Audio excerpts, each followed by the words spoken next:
And by Chalgrove, and today guys, I'm here to do another anime review. And this anime review is to Tokyo Ghoul Episode 2, guys.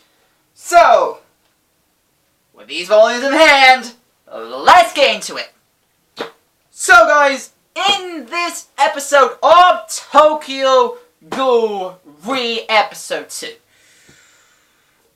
I will say this, the pacing wise, because this is what I hate about episode 1. Last time, episode 1, it was fucking rushing through.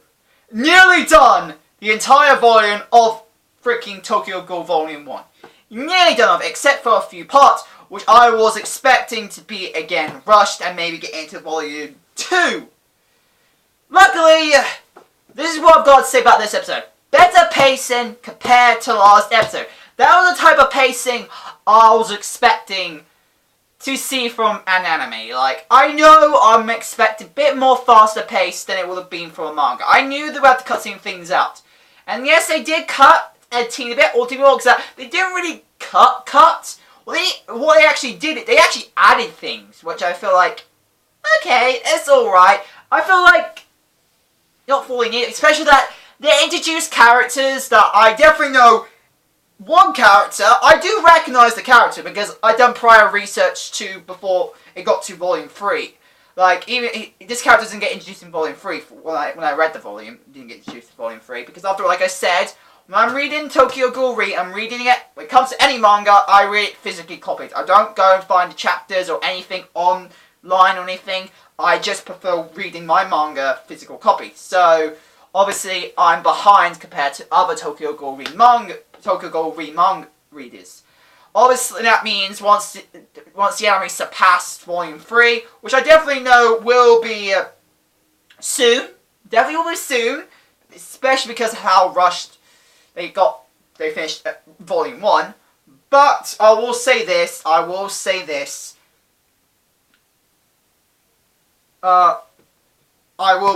become an anime watcher after, but I will still say this. Episode 2 was better paced than Episode 1. Definitely better paced than Episode 1. Because, in a way, I feel like they've done the right decision for Episode 2.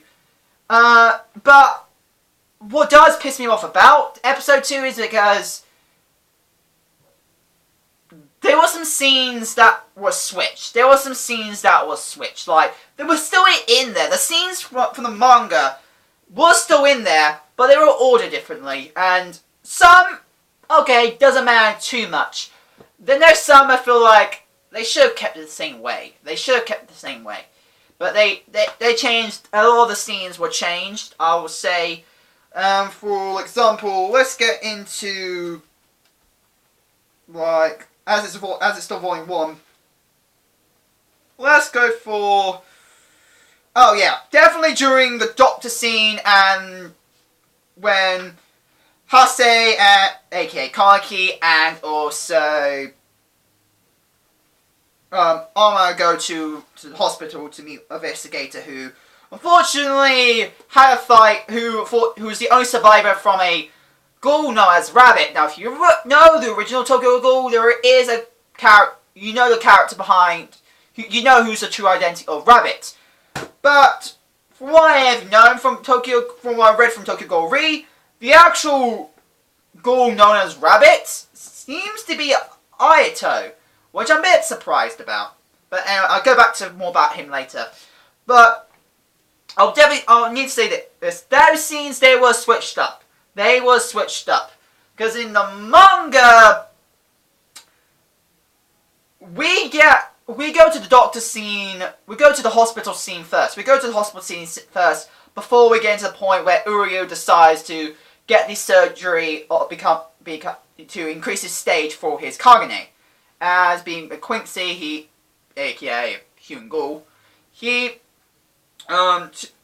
tell us a little bit how the process works of how these Kaganes are infused into ghouls, thanks to Kaneki, aka Hasase, by using by using the traits he had, and I take it the Kagane bits they used, I think it was Hase's, or it could be someone else's, but it could be, I think it's more like Hase's Kagane they used to research of how they can implant it into humans, so they can use it. But anyway, they pretty much tell us how the process works. They got it from a certain Ghoul, which I think might be Hase, aka Kaneki, but I might be wrong about that. But that scene, I've said, that got switched, and also the scene with, another thing that was also different was definitely a point where they were talking about the Nutcracker, the female, the Nutcracker, if you watched the last part of the episode. That scene also got, the talk about the Nutcracker also so different, which at that point I feel, okay, I felt alright about that. It was not too big, but I feel they should have still kept it the same way, because during this point in the manga, Hasase, aka Kaneki, they were talking about this while they were outside. They're not indoors. While in the anime, they talked about it more they start talking about it indoors, which didn't happen in the manga. The conversation of the Nutcracker started outside than indoors. And in the indoors scene, before we got to that point, the Nutcracker, Uru, the bubbly girl, if you guys have seen the episode, she doesn't get introduced into the series until volume 2. Well, she does get mentioned in volume 1, I will tell you that, but she doesn't actually get a face reveal until volume 2. So there's another difference. That means they added anime original content. There was some anime original content, especially the certain investigator, which was a bit, I definitely know, the only reason I know that investigator that Akia Mado met during this episode, I definitely recognise him, and I take it's more likely because it's from the original Tokyo Ghoul, but all that is because I saw him during some of my research I was doing for some research I've known from Tokyo Ghoul. After reading the manga stuff, I started to do some more research, and I think I noticed the character before, but I definitely know he has not been introduced yet. From what I remember from these volumes, even including just recently, just today I finished volume 3. I don't remember seeing this character in these volumes, so he got introduced too early as well. That's one thing I noticed that was different. But I'm just saying, again, there's a nitpicks I'll say, but personally to me, they should have waited till there are certain scenes, and I feel like those certain scenes, especially with this character, the investigator, should have been introduced in later episodes. I feel like they should have done that, because again, they do have a bit more of a role if they did it like that. So I'm just saying my point of view. Now, another thing I will say that I'm a bit pissed off about, because after learning about this, like, I think I knew for a while, but I didn't like, but one thing I'm a bit annoyed about is that Toga's hair. If you guys noticed Toga at the end of the episode, why am I a bit pissed off about Toga's hair? Now, unfortunately I'm not pissed off. A lot of fans of Tokyo Ghoul will be pissed off. The reason I'm not pissed off, again, like I said, I have not got to the point where the hair matters, because the hair was the reason that people got pissed off about. Why are people pissed off? Because her hair colour is not what it is in the manga. Well, even though it's black and white, obviously, majority of the time. But her actual official hair colour is light blue. It's light blue. Her hair was meant to be blue at that point. Her hair was meant to be blue, not her original colour, which is purpley black. It was not meant to be that. It meant to be blue. It was not meant to be purpley black, which we saw in this episode. Plus, also, I do prefer the manga. I do prefer her hairstyle in the manga, not just the colour, but prefer her actual hairstyle in the manga than it was in the anime, because the anime made it too much like Toka. Too much like Toka. Because what that supposed to represent is Hasase realizing that she seems too familiar. But it's going to be quite obvious that if he kept the same fucking hairstyle and looks goddamn familiar to you at the same time, you should regain memories instantly, because, wait, aren't you Toka? That's what you're supposed to say, because she just looks too much like our old self, from visually. So that means he should have realised that it was, even if he got memory loss, there was some clear evidence that this was Toka. This was Toka that he just met. And we all know, if you, again, watch Tokyo Ghoul either, you know what Toka looks like. And even when I got to that point in the scene, I was like, that's Toka? And I was like, 50-50. It might have not been Toka, but to me, I knew it was Toka. And yes, I was right. When I read it from Volume 2, it was Toka, so that was something to know about, which is good. But I didn't say at the end of the episode, at the end of the manga, it was not because I had done prior research. I might not thought this was fully Toka, even though I had the feeling it was Toka. I was 50-50 when I got to that point in the manga.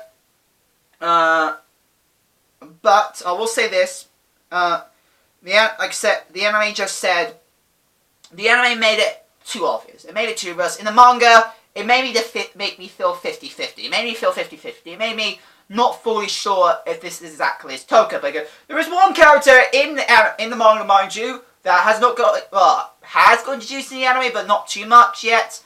But there is one character in the manga that I didn't know. I was skeptic of being that character, because they recognize the name, seems to my brain, but it could be a different character altogether. But the character seemed to be the same character I know about.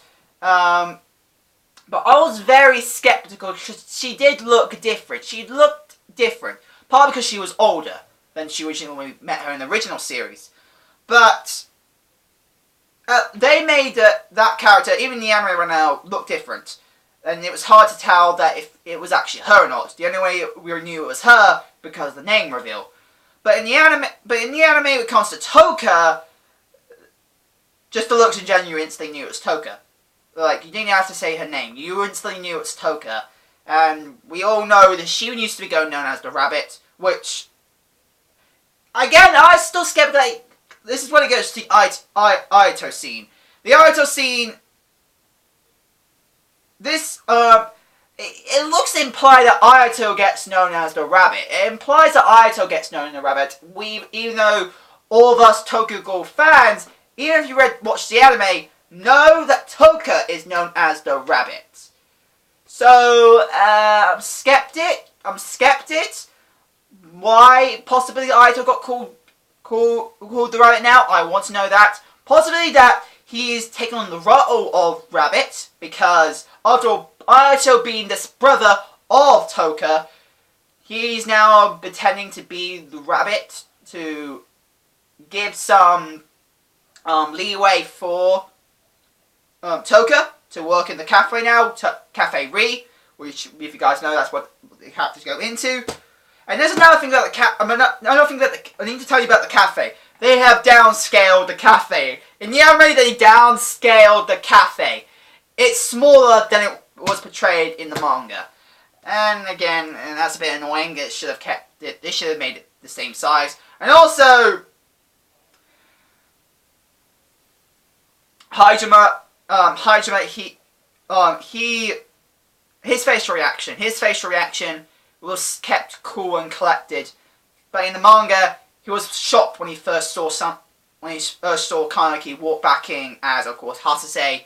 He was shocked that in the manga he was more shocked than he was in the anime, which is never that, again, a bit annoying. But so those are just little nitpicks. But instead, the other thing that pissed me off in the over anime was that they switched some scenes around. I feel like they done that in the original Tokyo Ghoul. At least they kept it in the same goddamn episode. So at least I've got to mention that. They at least kept them in the same goddamn episode. If they left them for another episode, then that's what I'm going to be pissed. But as they kept them in the same episode, I'd be a bit more lenient. But again, they switched some scenes around, so I was a bit annoyed. And also, there is some character designs I didn't like. And again, the hair colour on Toka. No, they should have kept it blue. They should have made it blue, not her original colour. Because there is a reason to why she has the hair colour. Because she decides to change it sometime in the manga. sometime down in the manga, she does change her hair color, and it represents something. Reason why she changed it. And I'm not going to tell you all of it, because I found that myself, but I don't want to spoil it for you guys. But she does change it in the manga. She does change it back to her original hair color in the manga. I'll mention that there. So, I was a bit annoyed. That they didn't make Toka a different hair color, make her hair different to what it was, back in the original days of Tokyo Ghoul. So that also pissed me off. And overall, the only thing, like I said, the overall pacing wise, and just those slight errors I feel like I should mention. Overall, the episode itself was decent. And they also handle the point where Kaneki goes crazy after trying to take out Nishiki, which, the way Nishiki got revealed, it was the same how it was in the manga, so I'll get a plot to say about that. And like I said, how they dealt with the fight scene there, they did make it shorter than it was in the manga, but I'll leave that aside. It was not too big of a deal, but I will say they could have made it a bit longer. They could have made it a bit longer, but I will say at least they made it shorter compared to what they would have done if they were how they originally was doing Rise of Tokyo Ghoul. But anyway, overall, the upper episode was decent.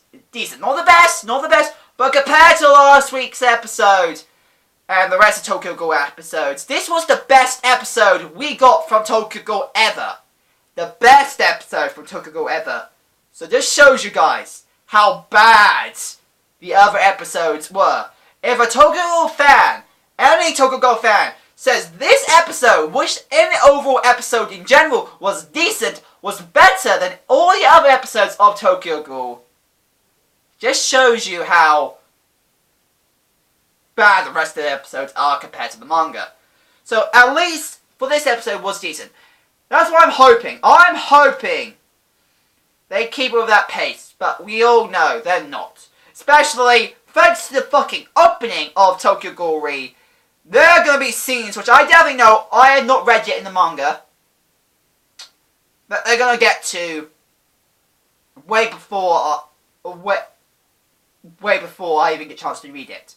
And this is only going to be 12 episodes. This is going to be only a 12 episode long series, which is pissed me off. That means they're going to keep on rushing. They're going to rush through again in some other episodes. They're going to rush.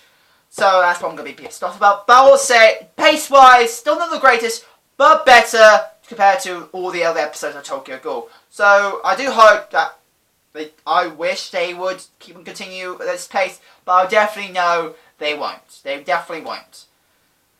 But overall, yes, this episode was decent, I'll say. So, and overall, that's all I've got to say. Animation quality, animation looked good. The animation has always been quite good, I'll say. But yeah, nothing else I'm going to say. Also, the Nutcracker scene, I'm going to say, the underwear, they censored the underwear. Why did they censor it? They actually didn't use the black colouring censor thing they did in the previous seasons. The way they censored it was a lot different. They still kept the underwear. I'll tell you, they still kept the underwear showing. But the underwear itself was more covered than it was in the manga. Because in the manga, they had more frills. They had more see-through aspects than the underwear we saw the Nutcracker wearing in the episode. Which, to me, in the manga's equivalent, seems more sexy and more seductive than it was in the anime. It was because I knew the scene, I wouldn't make... It was just because... But it was only, again, a slight nitpick there. Again, another slight nitpick. It's not too big of a deal, but it does show that it also will censor some bits. But I would understand, especially what they're trying to do with the anime, so... but overall, that's all I got to say about the episode in general. So anyway guys, that was my anime review to Tokyo Ghoul Re Episode 2. Hope you guys like it, comment, chat, fans today. If you guys and stuff email, go down below, my address there, and yeah. And also guys, if you want to help me on Patreon, my Patreon's down there as well. Also guys, if you want to follow me on Facebook, Instagram, and also Anime Amino, These are searches you need to do on Facebook and on Animino. Just type in Connor Travis. You can find me on there. And if you want to search me on Instagram, it's at Connor Travis 1998. Anyway guys, hope you guys hit like, subscribe, and I'll see you guys later. Bye guys!